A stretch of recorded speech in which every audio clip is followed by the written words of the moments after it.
안녕하세요. 윤명철 교수의 역사대학입니다. 2021년 12월 8일입니다. 일본이 진주만을 습격한 날이죠. 그래서 미국 사람들은 이날을 기억하고 있습니다. 역사란 것은 기억하는 것이거든요. 그리고 신혼을 복원해야 됩니다.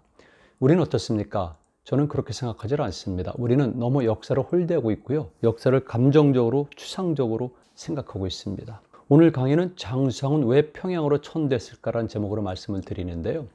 장수왕 자체 또는 장수왕 국가발전 정책에 관해서는 제가 강의를 한 적이 있고요. 또 앞으로도 여러 차례 걸쳐서 말씀을 드리겠습니다. 오늘은 주제를 좁히겠습니다. 장수왕은 왜 평양으로 천대했을까? 역사학은 미래학이다. 이런 명제를 제가 역사학에서 처음으로 공식화시키고 논문을 썼습니다. 그래서 비록 전공은 고대사에 해당하지만 저는 이것을 꾸준히 현재 또는 미래적 관점에서 재해석을 했거든요. 이것은 2005년도에 나온 책인데요. 광개토 태왕과 한고래의 꿈이라는 책입니다. 광개토당의 국가발전 정책을 2005년도에 나온 책이니까 20세기 말 21세기 초에 빗대어서 제가 국가정책을 제기한 것이고요. 상당히 많은 부분 저는 한국사에 투영이 됐다고 봅니다. 그리고 뒤를 이어서 다시 나온 책이 장수왕, 장보고 그들에게 길을 묻다라고 되어 있습니다.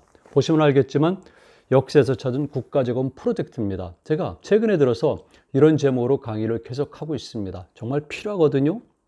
여기 있는 내용 중에서 한 챕터를 제가 강의를 하는 겁니다. 그러니까 실질적으로 꽤 오래전에 만든 것이지만은 그래도 지금도 유용성이 있습니다. 그리고 장보고에 관해서는요. 한국 경제생존 프로젝트 경제특구라는 책이 있는데 이 안에 보면은 한국의 경제특구의 필요성을 절감하고 이 모델을 찾고자 할 때 많은 분야의 사람들이 모여서 이 책을 만든 겁니다. 제가 역사학자로서 참여해서 장보고의 경제특구론을 주장을 했었죠. 오랜 세월이 지났습니다. 저는 국가발전 전략에 관한 이런 글들을 보면은요. 20세기 말 그리고 21세기 초에 제가 제기했던 문제들이 지금 약간의 변화는 있겠지만은 결국은 큰 틀에서 같다는 생각을 합니다. 그만큼 우리는 점점 어려운 국면으로 접어들고 있는 것이죠. 오늘은 주로 국가발전 전략 가운데서도 수도 천도가 가진 의미를 보겠습니다. 평양성 잘 아시죠? 제가 여기서 전제를 말씀드리는데요. 역사를 연구할 때는 다양한 관점에서 다양한 학설이 있을 수가 있습니다. 그리고 하나의 사건 속에서는 다양한 요인들이 있는 것이고요. 다양한 가치를 염두에 두고 하는 것입니다. 그래서 가능한 역사상을 객관적으로, 구체적으로 그리고 정확하게 알고자 하려면은 다양한 각도에서, 다양한 관점에서, 다양한 학문을 동원해서 분석해 들어가야 되거든요.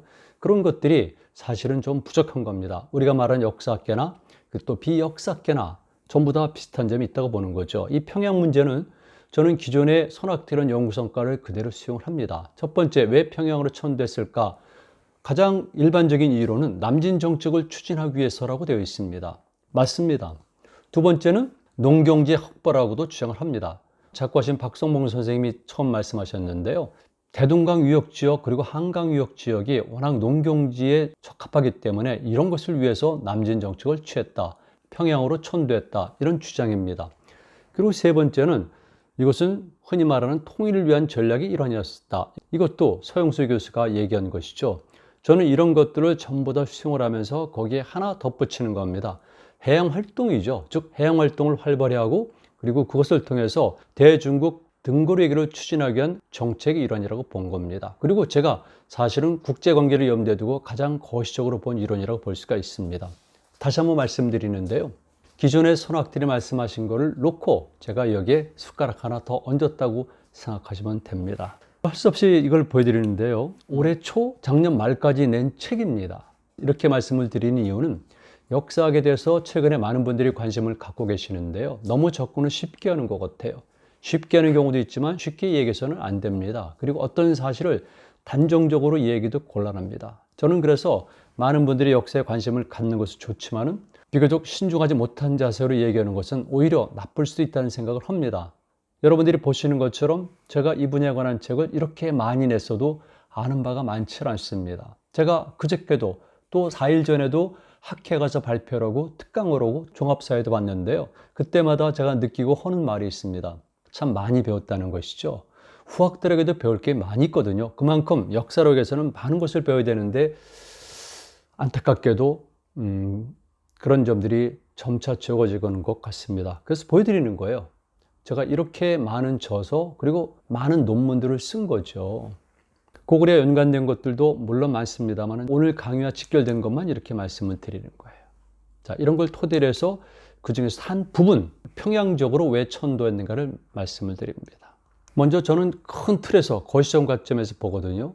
일단 고구려를 알기 위해서는 동아시아 전체를 알아야 돼요. 백제, 신라, 가야, 외도 마찬가지겠지만 특히 고구려는 주변의 여러 강국들과 국경을 맞대고 있고 또 그들과 더불어서 국제관계의 질서 재편을 주도했거든요. 그러니까 고구려에서 일어났던 모든 사건들은 반드시 동아시아적 관점, 즉 당시 세계적 관점에서 보아야 되는 것이죠. 그런 의미에서 우리는 세계를 다시 볼 필요가 있습니다. 여러분들이 보시는 자료는 제가 늘상 말씀드렸지만 동아시아 지중해라는 저의 역사적 모델입니다. 이 그림을 보면은 동아시아가 이렇게 구성되어 있구나. 그리고 우리 역사의 터가 이렇구나. 그리고 고구려를 비롯한 각국의 역할은 어떤 식으로 전개되는 것이 바람직하겠구나. 이걸 알 수가 있어요. 지도를 보셔야 됩니다. 예전엔 지도가 없거나 극소수 사람은 봤지 않습니까? 여러분들은 지도를 볼 수 있기 때문에 얼마나 쉽습니까? 지도를 보면은 말 그대로 국제 질서의 맥을 잡을 수가 있는 것이죠. 저는 동아시아 지중해 이론을 내세우니까 당연히 고구려가 발전하기 위해서는 이렇게 동아시아 지중해에서 동아시아 지중해의 성격을 가장 잘 활용하면 성공할 수 있다는 겁니다. 다른 말로 하게 되면 해륙 정책을 완수하는 것이죠. 해륙 정책은 해양과 육지, 해양과 대륙을 유기적으로 관련시켜 가면서 발전시키는 정책인데 이런 기본적인 정책의 틀을 완성시킨 사람은 광개토 태왕이에요. 그리고 발전시킨 분이 바로 장수왕 또는 장수대왕이라고 부르는 겁니다. 이 두 양반이 계실 때가 꼭 100년이었습니다. 광개토 태왕이 22년간 그리고 장수왕이 78년간 그래서 저 100년간 이분들이 즉위했고 그 시기에 바로 중국 지역은 대분열 시대 그리고 뒤를 이어서 남북 분단 시대였었거든요. 이런 시스템을 잘 활용을 했고 그리고 이것을 보다 더 적극적으로 활용하기 위해서 추진한 정책의 하나가 바로 평양지역으로의 천도라는 겁니다. 지금 현대사에서도 우리는 수도 천도에 관한 얘기들이 많이 있었어요. 그리고 대선만 다가오게 되면 반드시 이런 이야기들이 등장합니다. 정말 간단한 것은 아니죠. 오늘 강의 주제와 연관돼서 장수왕에 대해서 정리를 해드렸는데요. 그는 명분의 확보와 안정이라는 첫 사업을 성공시켰습니다. 그 중에 하나가 바로 광개토 태양비를 건립한 것이죠. 광개토 태양비는 정말 특별한 목적을 가지고 세워졌고 특별한 로직과 특별한 메시지가 담겨 있는 겁니다. 그 시대의 모든 나라와 모든 사람들에게 그리고 먼 훗날 우리들에게까지도 전하는 메시지가 담긴 신령스러운 기념비거든요. 이것은 제가 따로 분석한 아주 장문의 논문이 있습니다. 기회가 되면 꼭 말씀드리고 싶은데요. 이런 것들은 장수대왕이 초기에 한 작업입니다. 그리고 또 한 가지는 새로운 시대가 다가왔습니다. 그리고 동아시아의 국제 환경과 민족 내부의 변화가 일어나고 있었습니다. 제가 조금 이따 말씀드리겠습니다만은 중국이 이제는 완벽한 대분열 시대에서 서서히 남북 분단 시대, 즉 냉전 체제로 진행되는 과정이 장수왕이 초년이거든요. 그래서 이런 것들도 염두에 두고 있다는 겁니다. 그리고 장수왕 때는 정치제도, 사회구조, 군사체제 이런 국가체제를 실질적으로 개편하는 것이고 그런 과정 속에서 가장 먼저 가장 근간이 무엇이겠습니까? 국토 재편 정책이에요. 국가발전계획의 틀은 국토를 재편하는 겁니다. 지금도 마찬가지예요.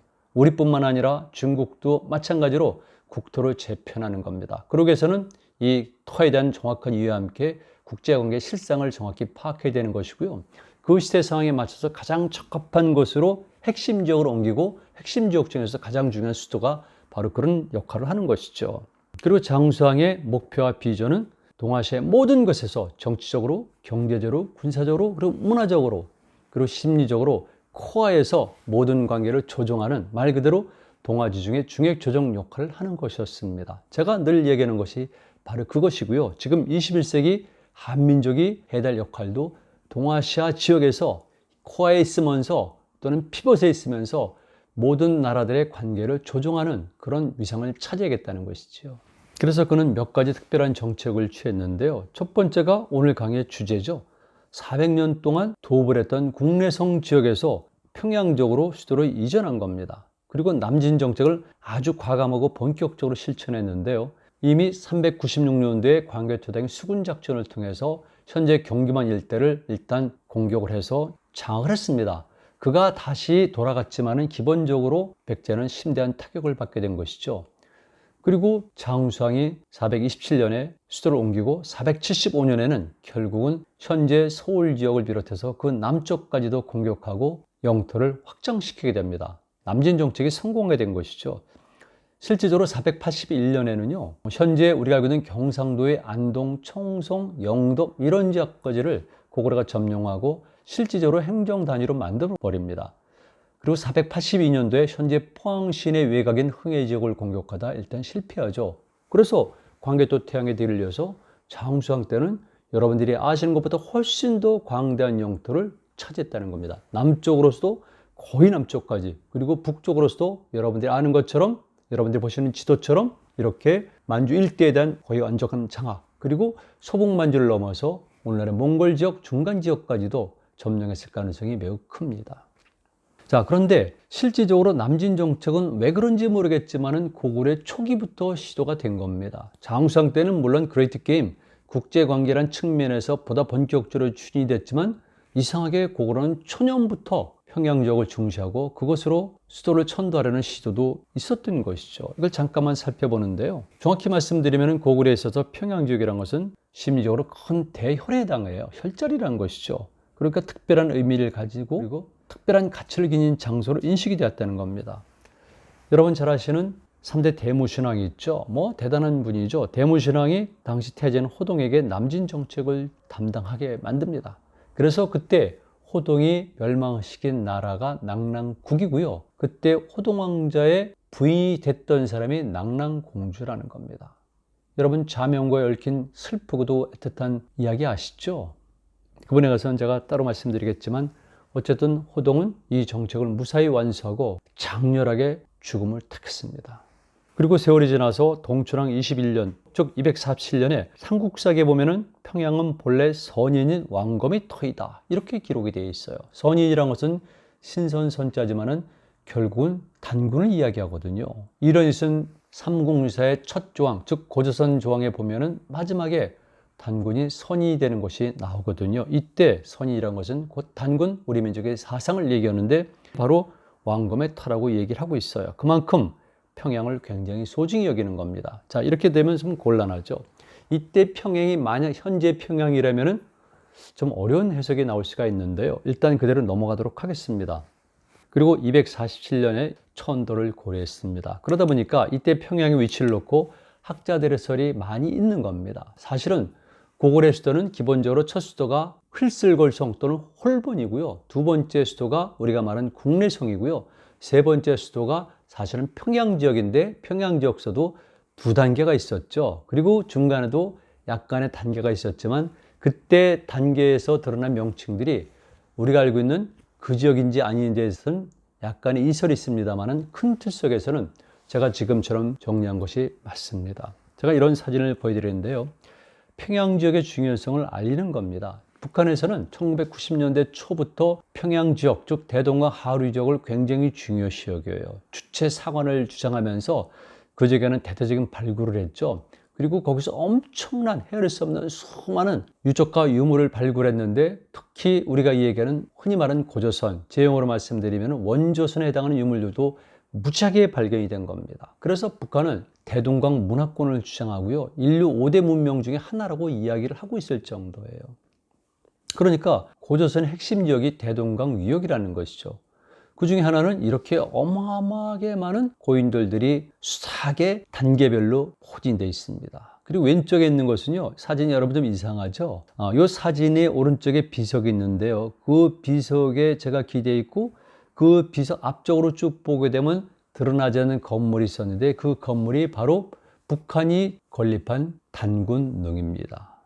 왜냐하면 오래전부터 대박산 기슭에 단군의 능이 있었다는 이야기가 전해져 내려왔고 그리고 북한 당국이 발굴하면서 역시 그것을 입증했다고 얘기했고 그리고 후에는 단군릉이라는 어마어마하게 거대한 고구려의 전형적인 계단식 적석 고번의 양식을 가진 기념물을 만드는 겁니다. 그때 갔을 때 제가 찍은 사진이죠. 그러니까 평양 지역은 여러모로 의미가 있는 것은 분명합니다. 왼쪽에 있는 사진은 동명왕릉이고요. 오른쪽에 있는 사진은 동명왕릉 바로 왼쪽에 있는 기념관에 걸어놓은 고구려 건국신화와 연관된 여러 개의 그림 가운데 하나를 제가 찍은 겁니다. 고주몽의 아버지인 해모수인 천재가 하늘에서 5마리의 용이 이끄는 황금마차를 타고 내려오는 그림입니다. 동명릉이 여기 있다고 주장을 하는 거거든요. 그래서 저는 이렇게 해석을 합니다.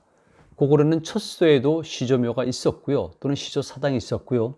두 번째도 시조묘 또는 시조사당이 있었고요. 그리고 지금 세 번째인 바로 평양시 외곽에 있는 용산 아래죠. 여기에도 동명릉 그리고 동명사당이 있을 수밖에 없는 것이죠. 그게 우리 민족의 특성 아니겠습니까? 어디로 이동하더라도 그 근원 뿌리에 대한 강한 자의식 때문에 그 위패들을 모시고 다니는 이런 세계관. 그래서 첫 번째 수도에도 당연히 동명릉이 있어야 되고 두 번째 수도는 400여 년간 도읍했으니까 당연히 있어야 되고 세 번째 평양 지역에도 있어야 된다는 것인데 두 번째 수도인 국내성의 동명릉 저는 장군총이라고 보고 있습니다. 물론 여기에 관해서 제가 아주 두꺼운 논문을 썼죠. 기회가 되면 또 말씀을 드리겠습니다. 그리고 그 이후에 15대 미천왕 때도 평양 지역에 관심을 갖고 평양성을 중축합니다. 그때 이것이 아니란 설도 있지만 기본적으로 현재 평양 지역인 것은 분명합니다. 그리고 고구곤왕 때는 남진 정책의 거점으로 삼았는데요. 결국은 남진 정책을 추진하는 고구려의 고구곤왕과 그리고 북진 정책을 추진하는 백제의 근처고왕 간의 세력 싸움이 벌어지고 이 싸움에서 고구곤왕이 평양성 전투를 벌일 때 유시를 맞고 전사하게 돼요. 그래서 일시적으로 고구려 남진 정책이 저지 또는 좌절이 되는 겁니다.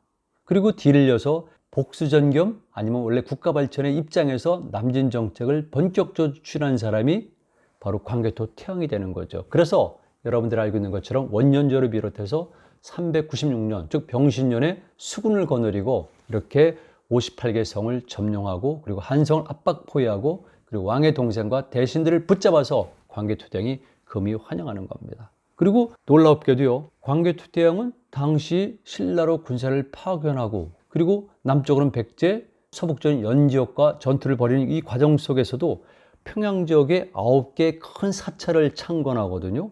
이건 굉장히 큰 의미가 있어요. 왜 광개토 태양이 평양 지역에 거대한 사찰을 9개나 세웠겠습니까? 여기는 분명한 목적이 있는데 역시 평양적으로 천도를 할 것을 염두에 두지 않았나 하는 것이 저의 생각이죠. 확실히 고구려인들은 원조선 계승성 그리고 부여 정통론이 있고요. 광개토 태양이 그런 의식이 강했고 그래서 광개토 태양이 돌아가시고 나서 2년 후에 장수왕이 세우신 광개토 태양 비에는 바로 첫 귀절에 이런 고구려의 부여 정통론이 딱 언급이 되어 있다는 겁니다. 그렇다면 평양 지역은 원조선은 물론이고 고구려에게도 중요했다는 것을 아무도 부정할 수가 없어요. 현재 평양 지역에는 원조선 시대부터 고구려 이르기까지 워낙 많은 유적과 유물이 있기 때문에 누가 어떤 식의 논리를 전개해도 분명히 평양 지역이 맞습니다.